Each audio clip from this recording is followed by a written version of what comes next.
केन्द्रापड़ा तुलसी महिला महाविद्यालय 47तम सोनक्षेत्र दिवस पालन बीजेपी राष्ट्रीय उपाध्यक्ष तथा केन्द्रापड़ा सांसद बैजयंत पंडा कार्यक्रम में मुख्य अतिथि भाव में जोगदे। अवसर कलेजर भित्तिभूमि विकास में सांसद पांचि आर्थिक सहायता जोगाई दिजाने प्रतिश्रुति भी देते। या सहित नारी शक्तिर विकास में समाजर विकास बोली कार्यक्रम में मत रखिते बैजयंत। कार्यक्रम शेष में कलेजर विभिन्न विभाग कृति छात्री मानू संबर्धित करा।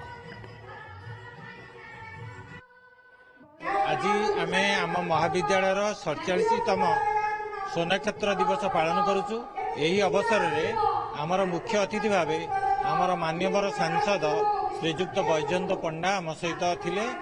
माननीय सांसद महोदय बहुत प्रतिश्रुति देइछन्ति एवं एमपी लैड रु एक साइजेबल अमाउंट आम कॉलेज पई देबे बोली श्रेणी गृह पई प्रतिश्रुति देइछन्ति। ता सहित अन्य केतेक प्रोजेक्ट करिया पई तांकर दृष्टि आकर्षण करथिलु एवं सेगुडिक से देखिबे एवं साकार करिवे सेति पई भी से निर्भर प्रतिश्रुति देइछन्ति।